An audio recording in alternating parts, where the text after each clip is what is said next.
Do it yourself. Be it the latest TEDx talk or an IPO run-up or the summer's must-have guru-approved book, we are so awash with life hacking, growth hacking, self-helping, biz-disrupting advice on how to run our businesses or live our lives at more enhanced levels that one would think there would be a concurrent rise in the DIYer. The self-helped, the properly hacked. With all the talk of actualization, there should be people so actualized, walking among us, that they float through IKEA, while the rest of us are trapped in the lingonberry-flavored maze. Oddly enough, according to Google Trends, search interest in the term do-it-yourself has steadily decreased to an almost 80% drop from search levels in 2004. What? I thought everyone would be searching DIY online, now more than ever clamoring to fix and paint their own wagons, but no. What if the way DIY or life hacking is marketed to us is not the way these hacks happen in our lives? What if the talk about legal tech and life hacks in the law firm doesn't match the walk? That's what we're talking about today on Lawsome, the DIY law firm, and how to hack into it. Ready? Well, let's do it for us. Lawsome, the podcast for law firms. Powered by ConsultWebs. Welcome back to Lawsome, the only podcast for law firms that always buries its own leads, then digs them up a few paragraphs later. We're here to inform, educate, and entertain the legal community on the latest in personal and professional development. I am Jake Sanders, organ donor. And with me is the organ grinder himself, Paul Julius. Paulie, we got a great show coming up, don't we? We do. I'm confused though. So is this like a musical thing or like a butcher? Like a grist mill, like you're putting organs into that. I was leaving it open. I wanted it like all 7-Elevens. I just want these ideas open 24/7, and I want all my ideas to have Slurpees and 24-hour donut access. But some of them don't have that because clearly this isn't checking out at your register. But the point is, no, I figured it was like an organ grinder Jimmy Smith kind of jazz thing, and you could maybe riff a little bit. I just pictured you like in a hotel bathtub packed in ice. I have two. I have two kidneys. That's what you think. When was the last time you checked? I'm looking right now. Like you looking for your keys. You're like, so where's my kidney?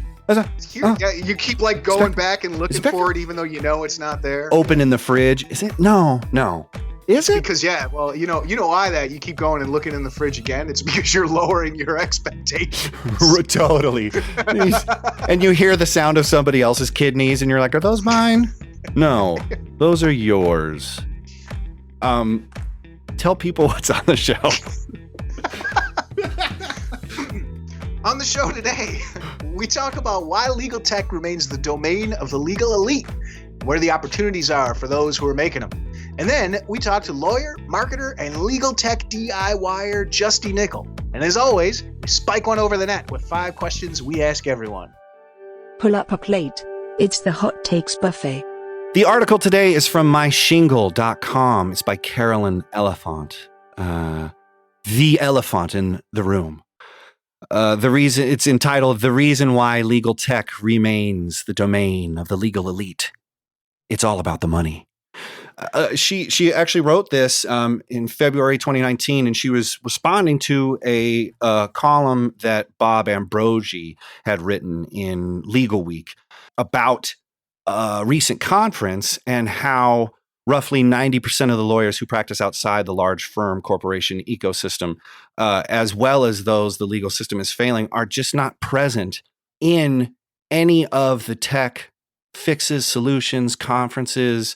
All of it's trending towards big law. So all the money, marketing, all that capital that's coming from LegalZoom and Mark Cuban, all that stuff is just flying straight into the big firms. And it brought up a really interesting question because legal tech is available. All of these solutions are here, but we talk day in and day out about lawyers and law firms who are either stuck in their ways or basically a walking Swiss Army knife of tools. Like Mike Whalen was really big in automating his practice when he was running it, and Justie talks about the same thing. And listening to Jess Birkin, all the people that we follow on Twitter, really, really great minds in the legal community that know how to use tech. Colin Levy, all of these people know how to apply it.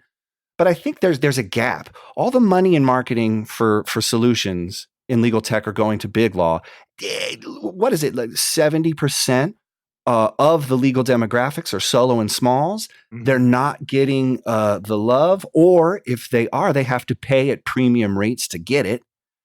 It was just a really fascinating concept. And when we started this podcast, I really wanted it to be a content marketing vehicle for ConsultWebs to get us, in contact with clients and, a good audience. But I started realizing that the mission is bigger because you need to be inspiring people, because big law people aren't going to change the way they do things. Solos and smalls are going to change.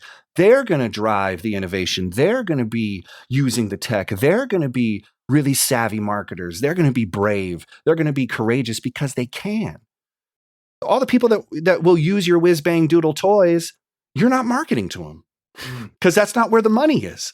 So I love this because Carolyn just pulls no punches, and she's been running her firm, for years, and just being an amazing entrepreneur, blogger, and lawyer. That's frustratingly dealing with this, but this is a great article. And my hot take is that I want this podcast to serve as a resource for everybody, but I'm starting to understand after talking with Justie, solos and smalls are the people that will use all of your inspiration, all your advice, all of your conferences. But a lot of marketers are missing that opportunity and failing to, I think, make great loyal customers out of some people who really need those services. Justie is dedicated to her solutions. She is adamant and passionate about it. And it's just amazing to hear from women like Carolyn and her on this stuff. And that's my take, man. I just want to be a part of it and help where we can, because, there's a lot of work to do. Well, yeah. And I like, something that we get into later with Justie, and she, is also very, very passionate and very, I think, forward thinking about it is that concept of helping people. She's very into access to justice. She was very into, taking those cases that had, low profit margins, low pay, slow pay. Yeah, absolutely. Right. Absolutely. She'll do that stuff because it's important to her. Right. And I think that's an interesting thing because, when you talk about the article here and you look back at what she's responding to, the article by Bob Ambrogi, mm-hmm. He says that that the tech is developed by lawyers who are doing what they think customers want, but they didn't actually do it. They didn't actually say, "Hey, why don't you ask the customers? Mm-hmm. Is this what they want?" No, they have this big, system that does these things or whatever. It's more about making the stakeholders of these big companies happy than it is about making the customers happy. Yeah, and it's really about netting one big firm to use your solution. Sort of like one big iPod commercial that you'll get your music on, or one big break. That's all. But there's all of these tech vendors vying for smaller pieces of a shrinking pie, golden pie, of the big law money. Well, I agree, and in that article too, there's a quote from Jillian Hadfield. Mm-hmm. The Jillian or Jillian, right? Yeah. She says, "Innovation of better legal infrastructure also needs to be a challenge taken on by a broad and diverse group of people and organizations. It cannot be left to lawyers. Not because lawyers aren't smart and capable of being creative, but because discussions among lawyers take place in an echo chamber." And discussions in marketing take place in an echo chamber. All Absolutely. These expert places. Me and you, we see marketing problems everywhere. Sort of our sixth sense is to, that's a branding problem. Oh, you should advertise. Oh, have you ever thought about a billboard? But it's funny, without the money, all those Well- dreams and all those solutions are out of reach. So it just doesn't make sense. And that if there is a diverse population of people that need to create the legal tech solutions that clients will actually use, you have companies that are running great solutions like Case Techs Sure. coming up against LexisNexis. LexisNexis dropped out, and Case Techs took advantage of it and said, "Oh, by the way, we're giving away a free trial." Which just basically is like LexisNexis, but you don't have to pay thousands of dollars a year to use a software solution that gets you the case law stuff that you need. And that's the catch. But do you know it? And could you feel certain that you are understanding the market and messages? Because you'll go through 5 different solutions until you find the one that works. And it's only because you've been marketed to. And a lot of these things maybe seem good, but when you get them on the road, they just don't do what you need them to do at your law firm. So, hooking up with Justie, having someone who discusses the wins, fails, iterations. The minute she starts mentioning Zapier, I think, me and Paul faint a little bit, because this is the future. The legal tech, all those software solutions are going to be used by solos and smalls. And even if you don't think that's the case, or you're vying for the golden goose, it's 10% of the market. 85% plus are solos and smalls, 10 employees or under of the lawyer demographics. That's your market share. So if you're not disrupting this part to serve this part, to then overly serve the people who need legal services, then you're kind of a walking dinosaur in some weird respect. So I'll end with this quote from the article, because I think it just encapsulates it. And then we'll go to Justie's interview, because it's living proof of this sort of, this blog. So I'll end it right here. Bob's post about the recent legal tech conference and its echo chamber is spot on. The question is, will things ever change? Technology alone hasn't been enough so far to make a dent in the access to justice problem. Though, to be fair, this is an important part. Technology has made solo and small firm practice more viable and opened the doors for women by giving them more options for work-life balance. Yet at the end of the day, history has shown that time and again, money and power can buy justice. Tech alone isn't going to change the course of history unless we change our priorities. Stay tuned for more goodness from Lawsome. After this message.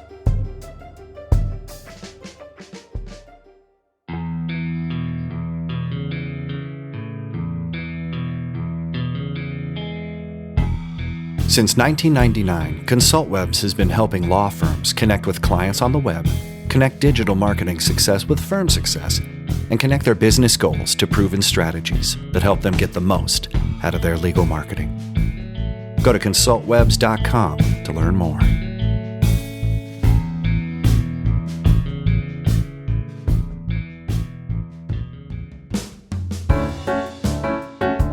And now, for a Lawsome interview.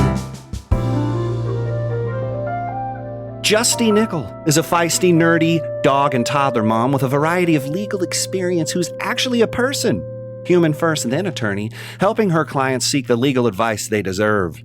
Justie got her JD from University of Denver, worked as deputy district attorney in the 18th Judicial District, is founder and co-owner of the Nicol Gersh Law Firm, a criminal law firm based out of Colorado. She's a fantastic follow on Twitter, friend of the pod, and we're just so delighted to have her here today. Justie, welcome to Lawsome. Thank you very much. I'm excited to be here. Yes. So I'm glad we connected our stars and aligned the planets. Talking to real lawyers is what makes this show valuable. So we're so excited that you're here. And you are not like most lawyers that we sort of typically, prototypically describe here on the show. You're running a small but expanding law firm. you own 2 companies, you're raising a kid, you got a voracious appetite for legal tech. You actually use the legal tech. You got a great blog, your social media presence is great. So we talk a lot about lawyer development on the show, but rarely do we meet such a well-developed lawyer that's actually out in the wild. So can you explain your path to getting your degree, starting the firm, what tactics you felt helped get you where you are today, and then where do you see yourself going in the future? Okay, so no pressure. We're going to jump right in with a Sorry. compound question. So No, it's giant. I should be disbarred or grieved. fine. Objection, sustained. Yeah, totally. Yeah, so I actually started wanting to be a lawyer in 5th grade. My parents, I think, preconditioned me to be a lawyer because they named me Justie. I was always very smart, very athletic, like played a bunch of sports, and I was the one that was basically running the plays wherever I was. So catcher, setter, point guard, rodeo, and not rodeo queen, competitive barrel racing. Um, Basically, that's the kind of approach though that I've taken with practicing law. Like I like to be the coach, I like to be the team captain. I really enjoy teaching others, whether it's my clients or other people in the legal industry, other women entrepreneurs and Mm, women lawyers. mm, That's really the way I like to do things, and I'm more of a mentor to clients and colleagues than I am a lawyer. And obviously women do that best. So that that's where I started. I went to CSU for undergrads, DU for law school, very much a Colorado native. I lived in Idaho for a couple of years. And it was really enlightening what I could do when I was faced with adversity. Like I mm, didn't have a job. We moved there because my husband graduated with a banking degree in 2008, mm. right after the crash. Nice time. Perfect timing. So I actually worked 3 contract jobs in Idaho. Worked for the ACLU, did a bankruptcy and tax firm contract, and did an unemployment appeals judge stint because there were so many unemployment claims in Idaho at the time. I did all Wow. 3 of those at once. Wow. And I was just like, why am I killing myself to do other people's work? But we needed to get back to Colorado for family reasons. So I took a job as the DA, a DA in Arapahoe County. And I was convinced they didn't actually read my resume because it said ACLU on there. They hired Nice. me DA. Really? You want me in there? Really? Yeah. And so that was kind of the last bit of practice area that I needed some help with was trial work. Got my trial chops, did my prosecution, and I was never one to be the man. Like I walked into court in plaid pants and a leather shirt to run docket right behind everybody who's going in for the Holmes trial and is like in black Wow. and pinstripe, maybe a gray checked suit. And I looked around like I do not belong here. Um, so went out on my own in 2015 and then kind of built everything over a couple of years, the tech Yeah. and everything. I Yeah. discovered all the tech tools, built my tech stack, tried to become lean and efficient and keep my costs down so that I could take cases for cheaper and help more people. And then one of my great friends from law school, just about 6 months ago, not even a couple months ago, said, "I love what you're doing. Can we join forces?" And she blew my whole world apart. Like, let's start over.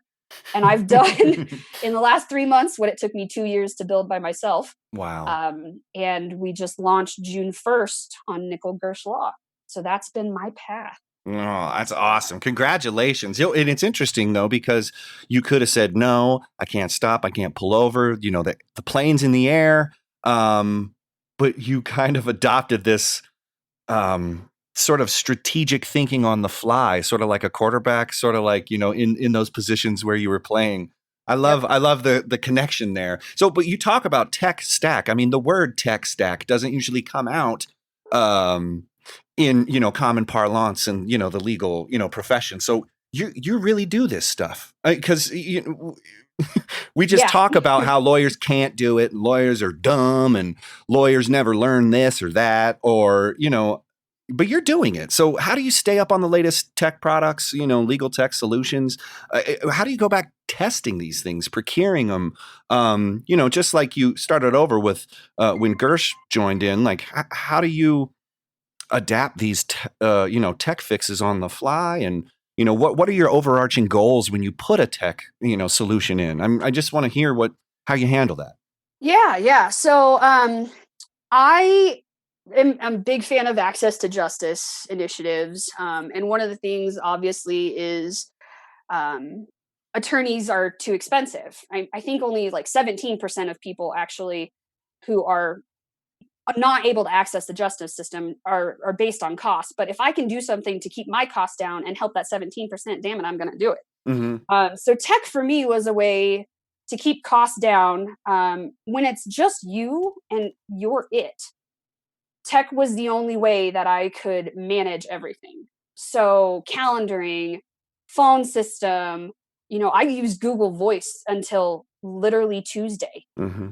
And then we got too big and Google Voice doesn't work anymore. So Monday, I spent about 10 hours doing research and seeing where I wanted to go in terms of VoIP phone systems before settling on somebody and initiating that whole process on Tuesday. So for me, it's hard, right? Like, because how many attorneys have a day that they can just spend going down a tech rabbit hole? Right. But early on, like that's what it took for trial and error. Discovering new tech, I listen to a lot of podcasts. I listen to you guys.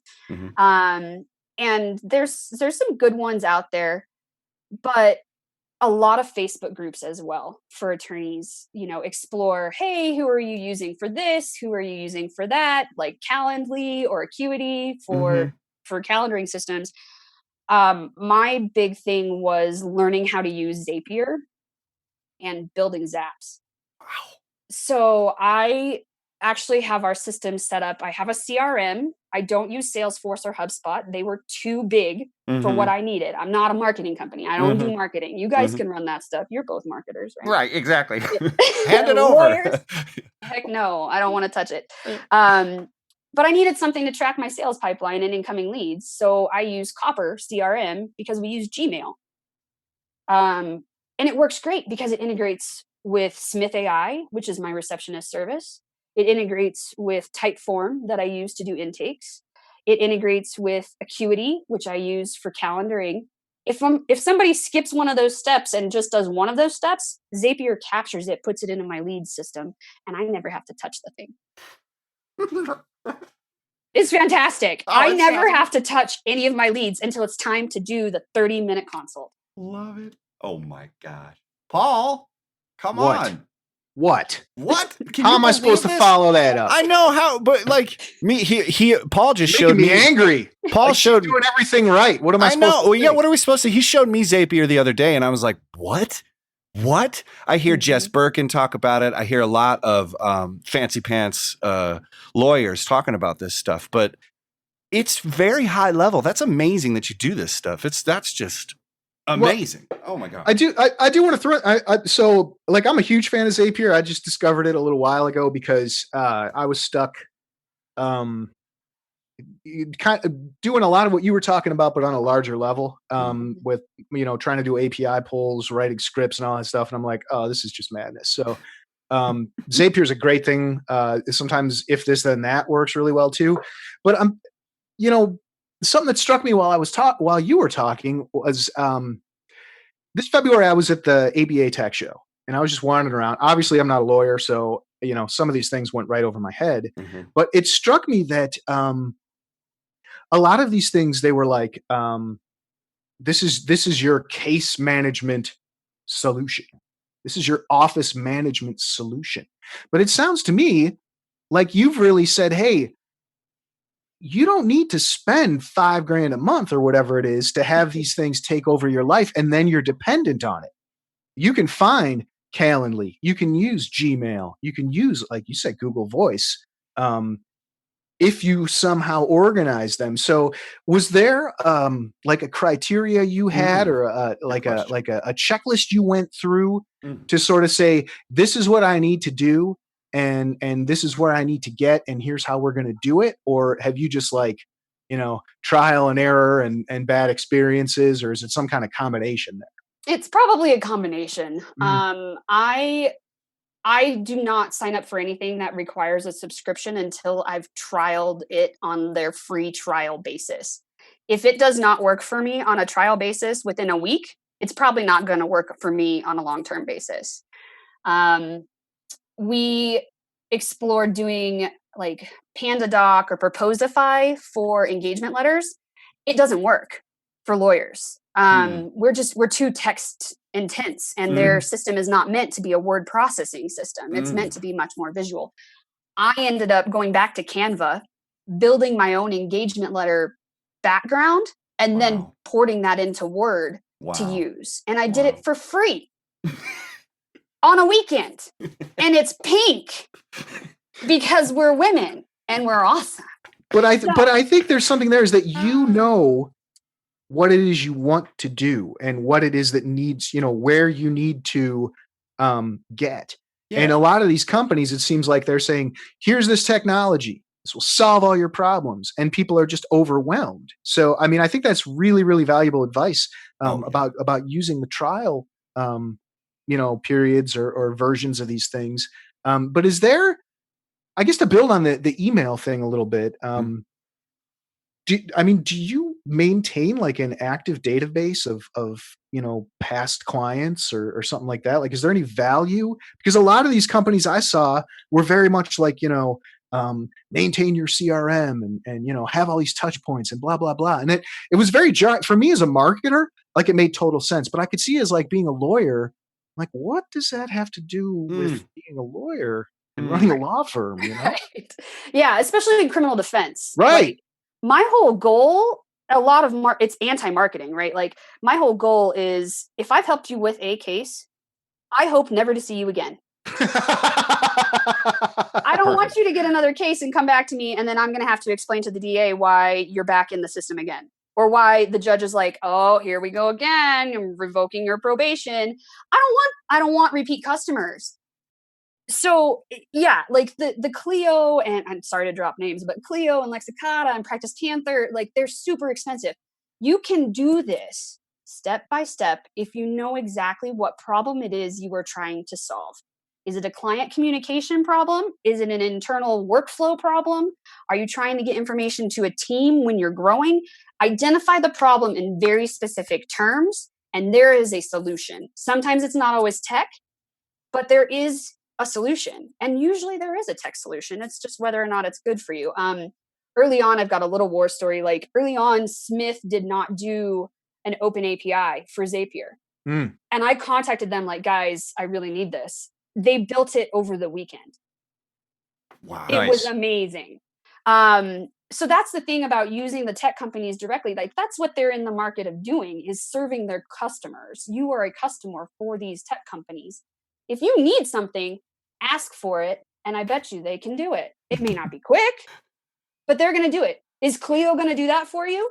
No. They're going to go, you got another $1,000 a month? Right. Yeah. That's part of our prestige package, which is another. Right. Totally. Right. I mean, I'm serious. I did this, all the tech, less than $5,000 a year. Man, you should just advise people on that. Right. That's what my other attorney said. I'm telling you. So I know we're kind of veering off the script here a little bit, but I'm curious because we share a lot of the very similar approaches to this stuff. And I have criteria for something that I need to fix, or a solution for something. Is it something, do I do this every month? Do I do this every week? If it's something that's repeatable, I look for a way to automate it. You know what I mean? Do you have any kind of criteria like that you look for when you want to say, hey, I can take this off my plate with technology, and it may even be something I have right now? Yes. And this is where Jess Birkin and I actually agree too. If you write something 3 times, you need a snippet in Text Expander to be made for it. What I have recently done is expand my criteria to include my team. Not so much what I'm doing repeatedly or how often or that sort of thing, but what can I do with tech to make their jobs easier as well. Mm. So with being able to track everything through a CRM, we leave tasks in there. We run everything through the CRM. But it's not always easy in the CRM to do like client contact. So we use Text Expander, a team-based subscription for that. And yeah, I probably look, oh gosh, daily into my own practices and see like, what am I doing that I should not be doing as an attorney, because I can't consider this the practice of law. If it's a waste of my time to do 10 hours of a phone system, somebody else needs to do that troubleshooting. It's worth me paying someone else to be my phone tech person if I do a subscription and actually pay for it. I can no longer spend 10 hours troubleshooting Google Voice. My time and is you don't want to. I mean, who would want to? No. You want to be a lawyer. I want to make cool ads. I don't want to sit here trying to work up the API of 6 different things. You know, like it's worth it. I agree. Yeah. And recently my new goal for the next year is to get better at tracking some KPIs. We have some ability to pull some of that stuff, but the systems that I've built and the way we track things right now, we're there. We just need to sit down and have a concerted effort put in to actually get like a marketing report, like conversion rates, and do the math and everything. So that's my next 6 months. Oh my God. That was like one of the first things that before I was in the role I'm in now. I was the lead of the digital advertising team. So that was all like the AdWords, Facebook, and all that stuff.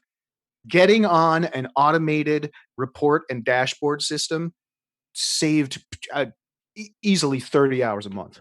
It was amazing. It was a big, push up the hill to get it done. Oh yeah. It'll change your life. I'm telling months. you. But it's incremental. I used a thing called Report Garden. Oh yeah.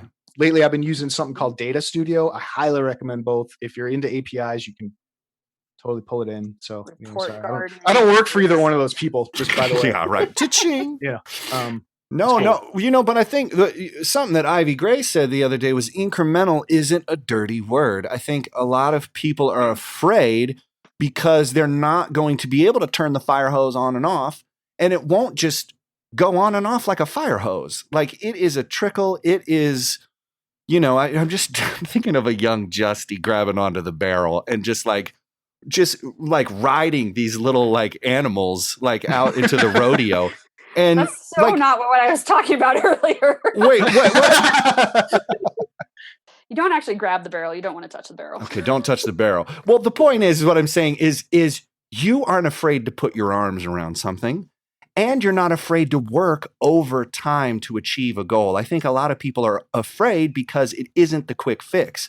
We quest for the quick fix, but we know that it'll take time. But in the space in between that, like understanding it'll take some time and actually wanting the quick fix, we just end up doing nothing. When in reality, you're like, dude, I'm sorry, go into Canva, make it yourself. Go into Excel, do this yourself. Get into the calendar thing, do this yourself. Because if you don't do it, no amount of tech, no software company, no implementation, onboarding, offboarding, whatever is going to help you do it, because there's something that you're doing, Justie. It's grabbing the issues, and most people are just kind of dancing around it. And I just think it's me and Paul were talking about picking it up. We all know what we need to do. We all know how we can do it. We all know how to achieve, but rarely do you just go into the middle of the room and pick it up. No one wants to pick it up because then it's your responsibility. But if you're a solo firm, you're the only one holding it. Right. So you've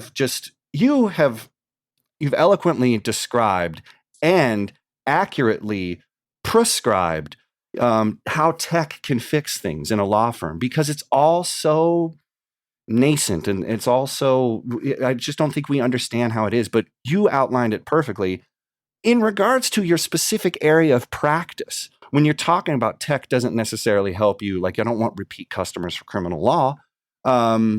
What specific issues are you dealing with in criminal law, and how do you kind of see that branch of justice sort of changing, and what kind of, just in specific to criminal law, and being a criminal attorney, how are you bringing tech, and then what issues are you seeing in your practice?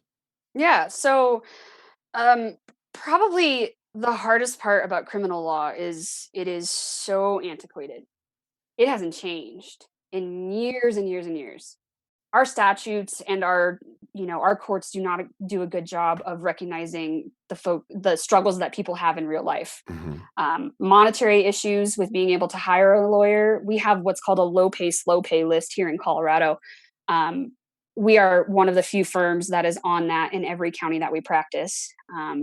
I first thing I did when I started on my own was like, I will take these cases. You put a 50% payment down on a flat fee, you make good faith payments on the other 50%. I'll have your case done and you'll still be paying for the next year afterwards. And that's fine. You pay me $100 when you get paid. You send me your tax return. As long as you make an effort to pay, I will never have to take you to collections. And I've never taken anyone to collections, although I did represent family and I did have to call my cousin's mother, who I made sign a third party guarantee when he refused to pay. Don't Awkward. represent your family. Awkward. Awkward. But yeah, like access to justice, being able to do low pay stuff is a big deal. Courts don't recognize mental health issues, self-medicating. We have just started to get a little bit of understanding about mental health playing a contributing factor in like committing offenses, but there's no system for getting people mental health treatment. And so like that's a huge, huge deal. We actually use a separate pipeline in our CRM to track existing customers who are working on mitigation. Our clients get homework, and it is before you go to court for sentencing, you are working on, say you got a DUI in Colorado. You'll already have your victim impact panel done. You will have your community service done. You will have started your level 1 or level 2 alcohol treatment. You will have gotten your license back with an interlock in your car, most likely. You will have told your family and your employer about what's going on. And you will go into court with all of this documented, reference letters, 10-page mitigation packet for a DUI. If you work with us. And judges, I've had a judge in Fort Collins was like, I had to take a minute to read this. I've never seen this before. And I'm like, what the hell are these other attorneys doing? Just rolling out of bed and just being like, sorry, man. I wish I could help you. You're going to jail for 10 days. Like, oh no. I'm laughing because it's horrible. horrible. With my clients, yeah, like I'm planning with my clients. Do you have 10 days of PTO? Okay, well, 4th of July is coming up. Is your office closed on the 5th? Can you go into custody on the 3rd? You get out on the 7th? Like, is that okay? Like, we're planning that stuff. Yeah. Yeah. And we're doing it in a comprehensive way that recognizes that people have real struggles. People have mental health issues. You need mental health treatment? I will get you a mental health provider. You'll sign a release so I can talk to your mental health provider. But we're addressing every problem that you have in the hopes that when we go to court, the court will recognize that, the judge will recognize that and treat you more favorably for it. So, and to kind of go back earlier before we were recording, I didn't want to focus on the fact that you're a female attorney. You're attorney first, human first, then, then an attorney. And then, but, I wonder if there is something specific that women bring to law, to marketing. We talk to a lot of women on this show, and they get the empathy piece, they get the community building piece, they get the messaging, they get a lot of these sort of seemingly soft skills that sales coaches across the world are trying to drill into leaders, and you're going to a boot camp to be more sensitive, and they're like, climb that ladder and cry when you get to the top of it.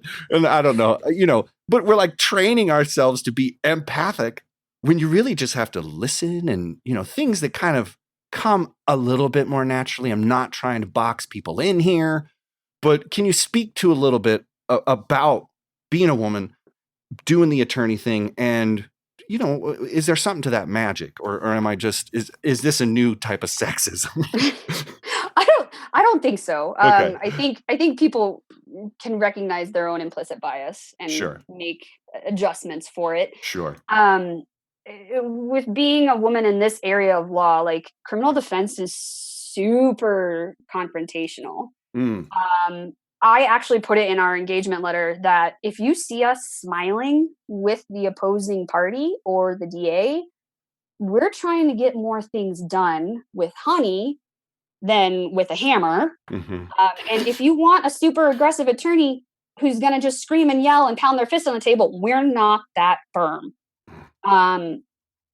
It's hard though. Like, all of my training and all of my experiences, like I played boys baseball because my high school was so small. We didn't have a softball team. Mhm. So I, would get spit on and mocked because I'm the only girl on the team. And, but damn it, when people didn't slide at home base because I was a catcher, it emptied the benches. So there's definitely a double standard, and it's the same in practicing law. We've been taught to think like a lawyer, regardless of gender. Think like a lawyer. Think like a lawyer. Mhm. Be aggressive. Be confrontational. If you're not comfortable being confrontational, go into transactional law. It's hard. You almost at this point.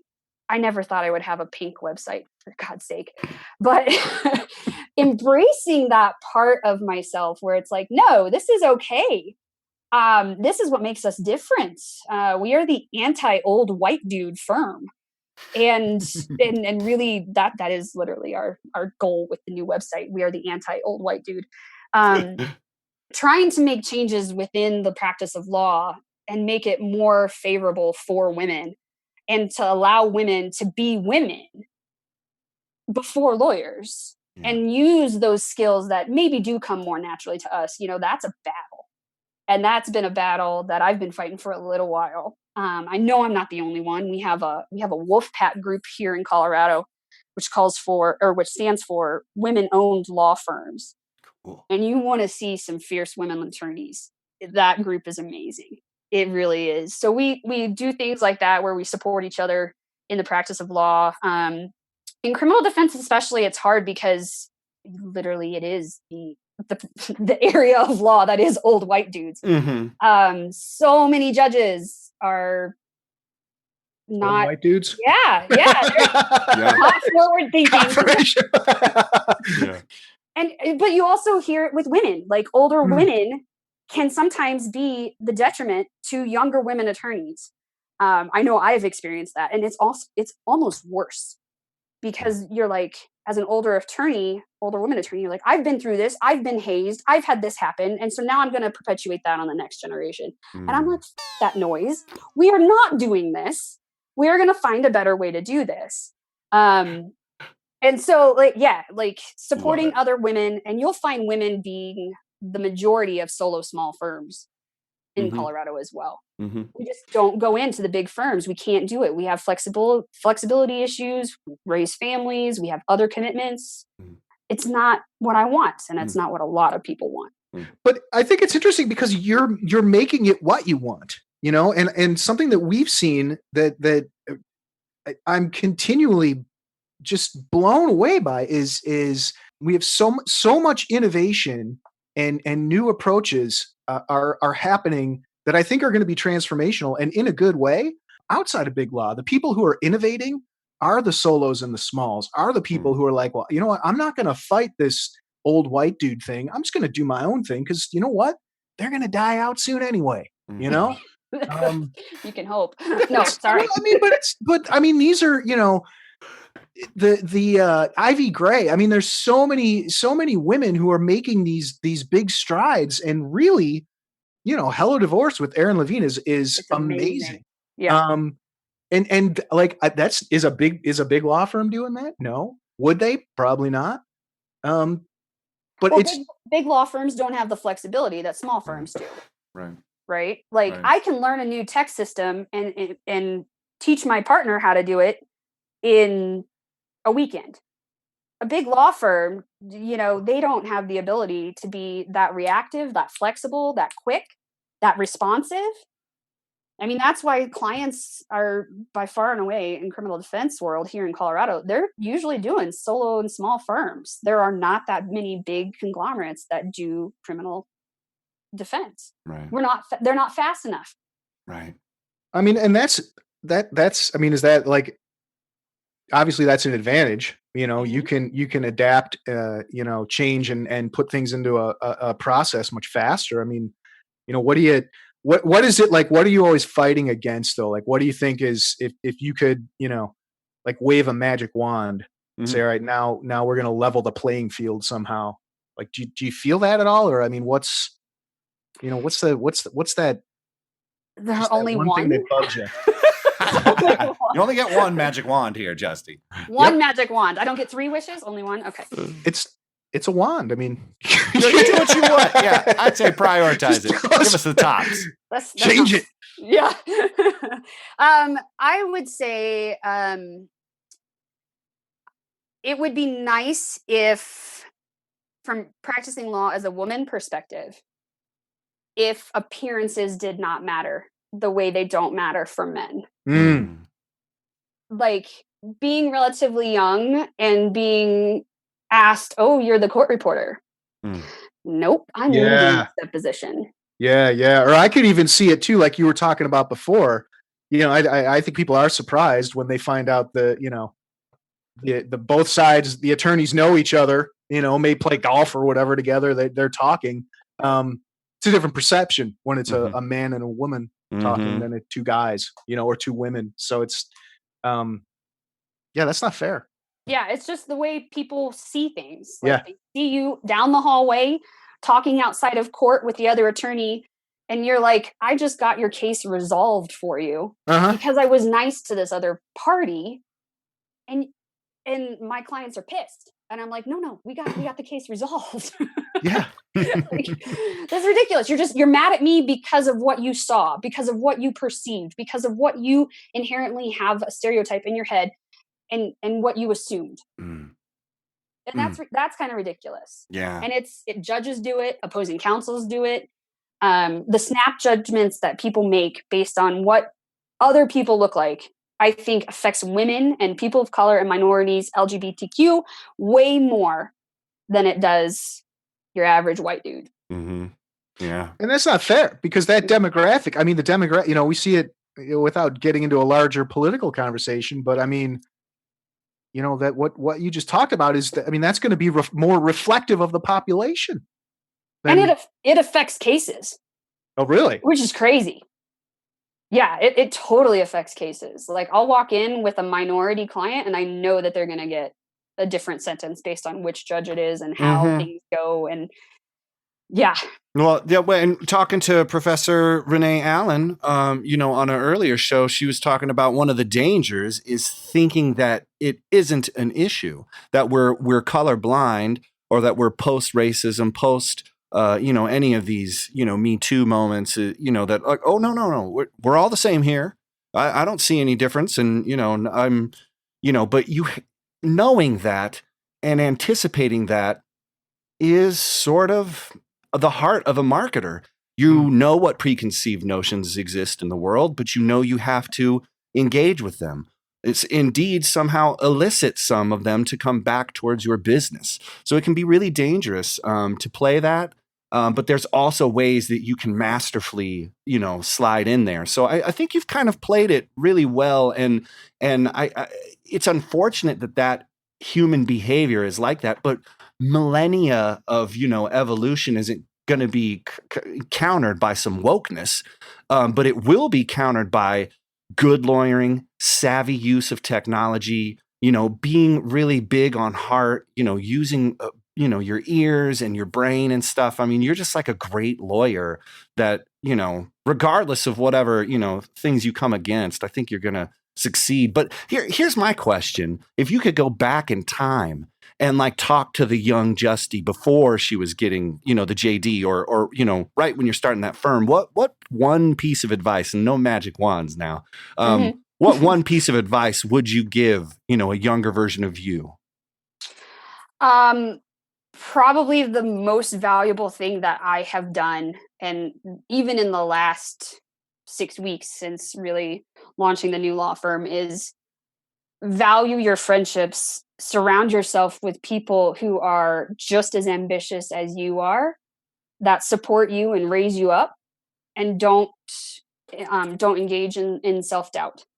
So women, I think, going back to that just a little bit, women tend to be a little bit more self-critical as well. Oh God. What's amazing about this firm that we're building is it's all women. Not because men aren't qualified or applying for stuff, but because, you know, we've found people who are just like us to support us. So me and my good friend from law school, she and I know each other 15 years. Well, we brought 2 other people on from law school to support back office stuff as 1099 employees. They're amazing. They're fierce go-getters. They have full-time jobs and they're doing 1099 work for us on weekends and nights. And it's awesome. I stole another paralegal from the DA's office Okay, when I stealing, left and okay. like come over. Okay, theft. Okay, we got it. Yep. No, that's you guys. This is confidential, You right? heard it here? Yeah. And then we brought Jen's mom on to help work on some admin stuff. So we're keeping it in the family. We're keeping it close. And we are, you know, as much as we work remotely with people we can trust, who support you and who want to see you succeed. Yeah. The only other piece of advice I would say is don't answer your own phones. That made the biggest difference in me being able to run my practice the way I wanted, was hiring a receptionist service. That's a good one. That's really, really good.